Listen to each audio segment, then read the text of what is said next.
Donc je suis avec Issou bien après la fin de l'événement, parce que là on tire vraiment sur la corde. Mais on est là pour parler de lui et de son asso. Est-ce que tu peux te présenter pour commencer? Alors moi c'est Issou DW, vous me connaissez un peu au niveau du podcast. Il y a eu aussi la partie gaming avec mon petit moment sur Street Fighter 4. Et aujourd'hui c'est plus l'aspect Théo, on va dire, hein, plutôt. Moi je différencie Théo de EO, donc organisateur d'événements. Ouais. Et au niveau du jeu vidéo et surtout de la FGC et dans le Grand Est.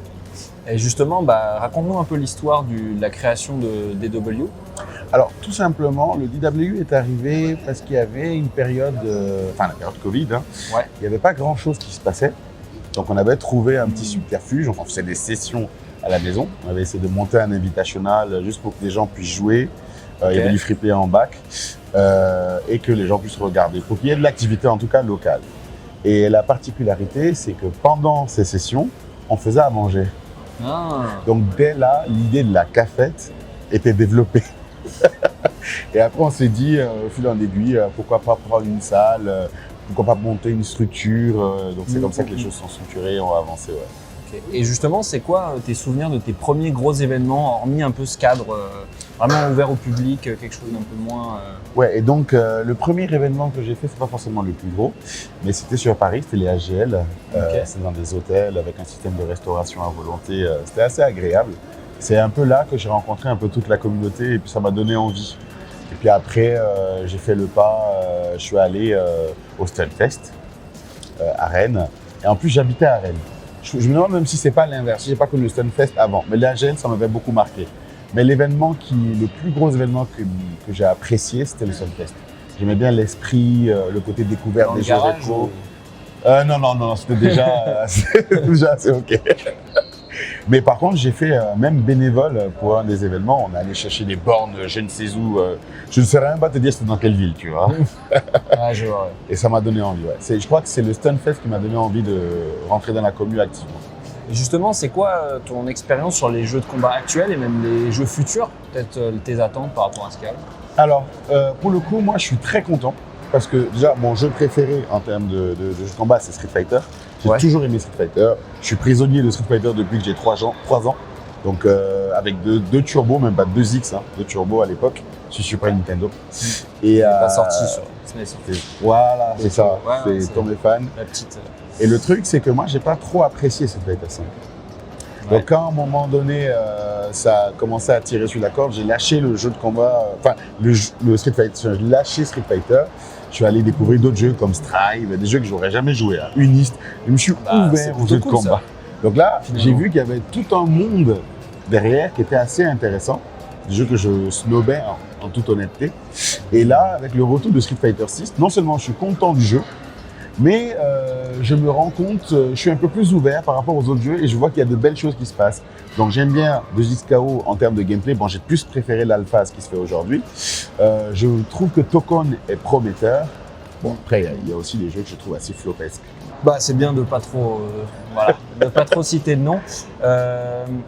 Est-ce que tu peux nous donner un ou deux souvenirs les plus marquants en tant que créateur d'événements Dojo Wannabe? Alors, je crois que c'est la première Chapelle Series qu'on fait. Parce que déjà, cette chapelle, c'est un concours de circonstances. Il y a une entité qui crée une nouvelle, sans vouloir dire de nom ou de produit, qui crée un nouveau département qui s'intéresse un peu plus au public jeune.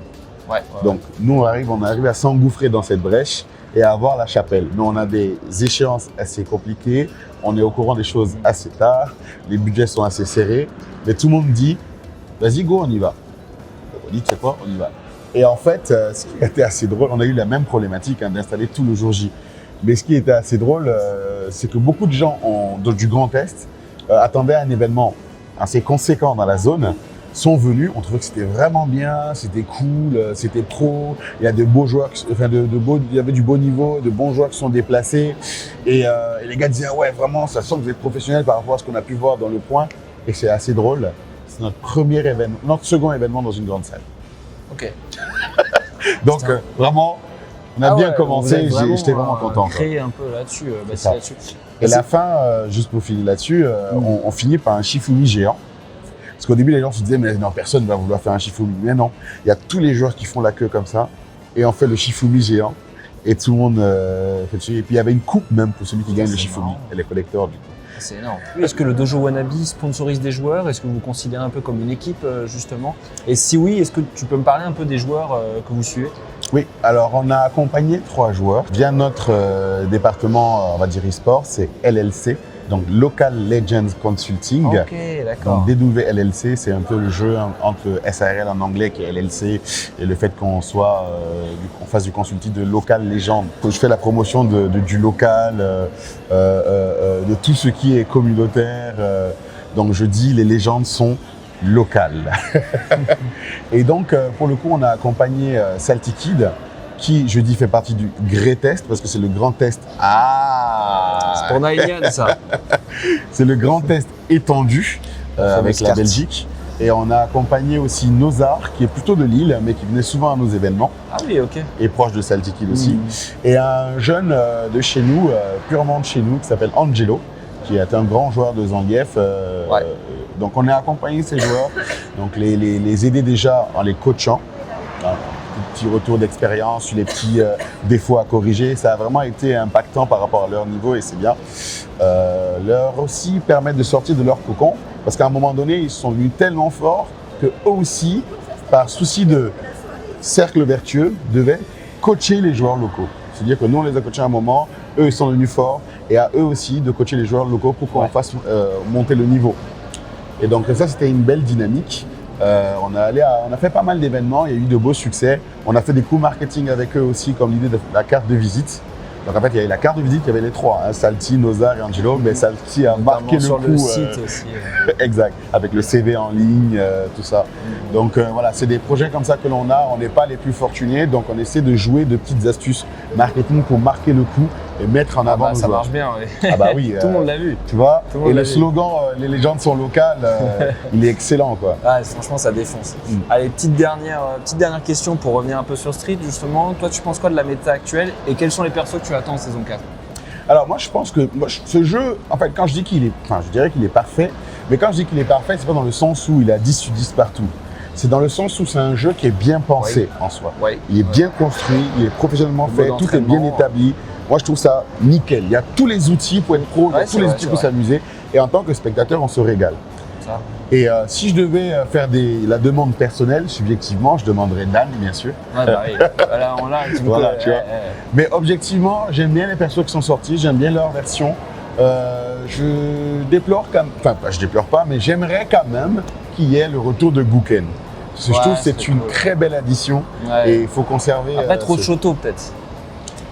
On est sur un Shoto par saison. C'est Street Fighter, Street Fighter, c'est Shoto Fighter.